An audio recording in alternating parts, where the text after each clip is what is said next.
जब मैं कॉलेज में था मेरा एक बहुत अजीब दोस्त था। आजकल वो दोस्त से ज्यादा दुश्मन है, फिर भी उसका नाम केविन है। वो एक दीवाना था जो बिच्छुओं के लिए पागल था और वो सिर से पैर तक बिच्छुओं वाले कपड़े ही पहनता था। उसने कहा कि उसके घर में हर तरह के बिच्छू हैं और वो अक्सर स्कूल में जिंदा बिच्छुओं को अपने दोस्तों को चौंकाने के लिए लाया करता था। एक दिन मैंने कुछ दोस्तों के साथ उसके घर जाने का फैसला किया था, लेकिन वो आपदा की शुरुआत थी। जब हम उसके घर पहुंचे तो हम सचमुच हैरान हो गए। उसका घर काफी बड़ा था, वो अकेला ही रहता था और उसके घर में बिच्छुओं से भरे कई टेरेरियम थे। हम कुछ देर तक विभिन्न आकारों और रंगों के बिच्छुओं को देखते रहे। फिर केविन ने हमसे पूछा कि हम क्या खाना चाहते हैं और मैं अचानक मजाक करने लगा और बोला, मैं तले हुए बिच्छू खाना चाहता हूं। फिर सभी दोस्तों ने हंसना शुरू कर दिया और केविन भी चौड़ी मुस्कान बिखेरने लगा। हमने पिज्जा ऑन ऑर्डर किया, खाया, वीडियो गेम्स खेले और फिर घर जाने का इरादा किया। दोस्तों के जाते समय केविन ने मुझे थोड़ा रुकने को कहा। मैंने ठीक है कहा और मेरे दोस्त पहले ही निकल गए। थोड़ी देर बाद मैं अंधेरा महसूस करके बेहोश हो गया। जब मैंने अपनी आंखें खोली तो मेरे हाथ पैर बांधे हुए थे और मैं एक बंद कमरे में था। मैंने जितनी जोर से हो सका चिल्लाया और कुछ देर बाद केविन दौड़ता हुआ आया। जब मैंने उससे गाली दी और पूछा कि वो क्या कर रहा है तो उसने कहा, मेरे बच्चे उस बात से नाराज हैं जो तुमने पहले कही थी और वो अपनी पूंछें उठा रहे हैं। देखो, फिर वो मेरे सामने बिच्छुओं से भरे टेरेरियम लाने लगा।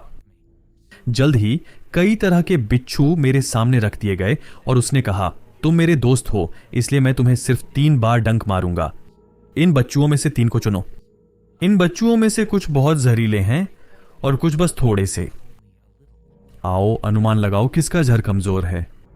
मैं बहुत गुस्से में था और चिल्लाया कि मैं उसके सभी बिच्छुओं को मार दूंगा, लेकिन उसने एक बिच्छू उठाया और कहा, उससे पहले सोचो कि कौन से बिच्छू जहरीले नहीं होते।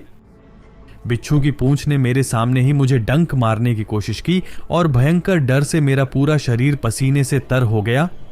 मैंने उसे समझाने की कोशिश की, लेकिन वो मेरी नहीं सुना और बोला कि अगर मैं 1 मिनट में कोई बिच्छू नहीं उठाऊंगा तो वो खुद उठाएगा।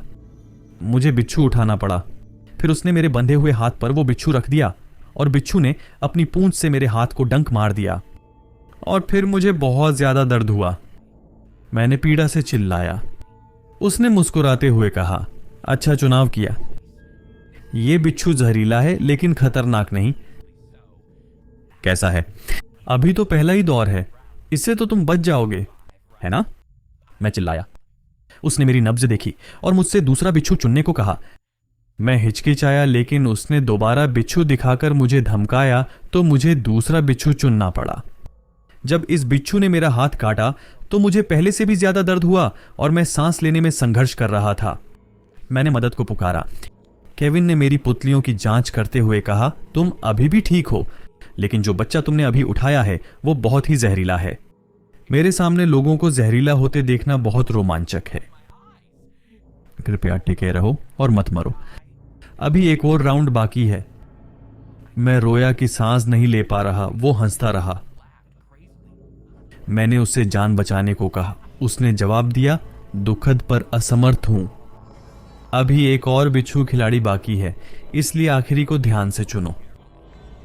मैंने एक और चुना, फिर बिच्छू ने काटा और भले ही दर्द हुआ लेकिन कोई गंभीर लक्षण नहीं थे।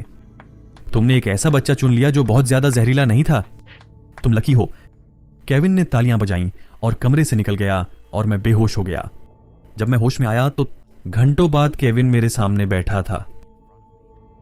जब उसने मुझे कुछ नकदी दी, उसने कहा, अब यहां 1000 रुपये हैं।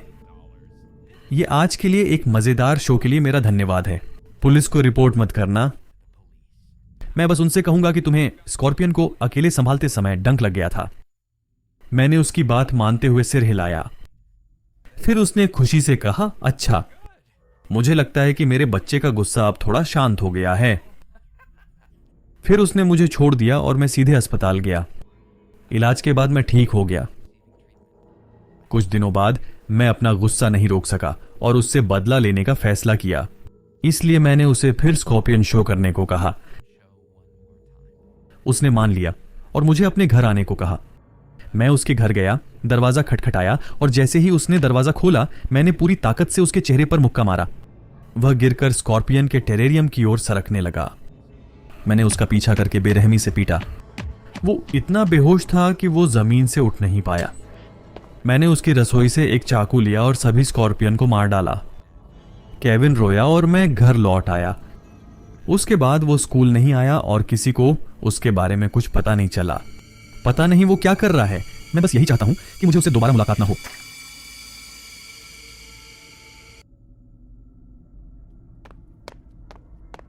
साल था 12 का। मैं सामान्य स्कूल के दिन से घर लौटा था।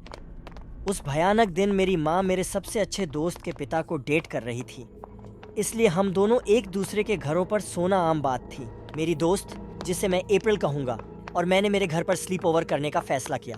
मैं अपनी माँ के साथ सोया करता था, लेकिन जब उस दिन अप्रैल आई तो हमने मेरे भाई के कमरे में बंक बेड पर स्लम्बर पार्टी करने का फैसला किया। उस रात हमने खाना खाया, किशोर आराम पार्टी के लिए आम खेल खेले, लड़कियां पॉपकॉर्न खाया, मेकअप किया, फोटो खिंचवाई आदि।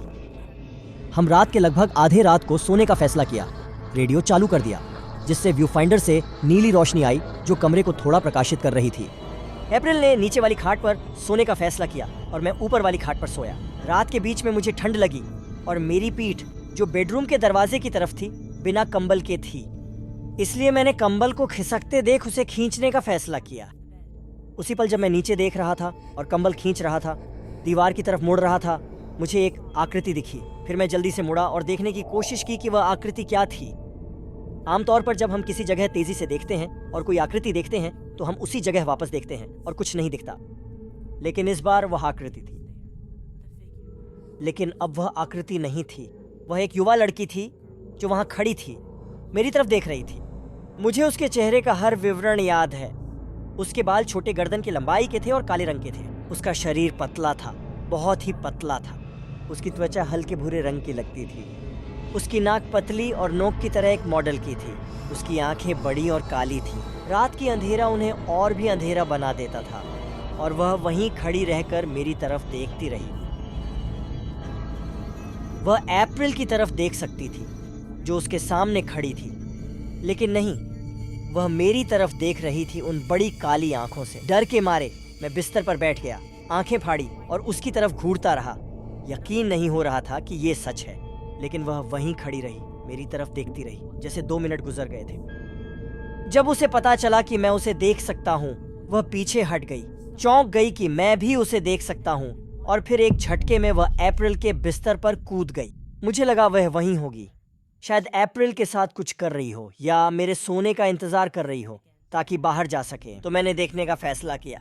मैं बंक के ऊपर झुक गया। ऊपरी पलंग की लकड़ी के खिलाफ झुककर डर से मैं निचले बिस्तर में देख रहा था कि मेरा रातों का साथी और दोस्त कहाँ है, लेकिन मुझे सिर्फ अप्रैल शांति से सोते हुए दिख रही थी।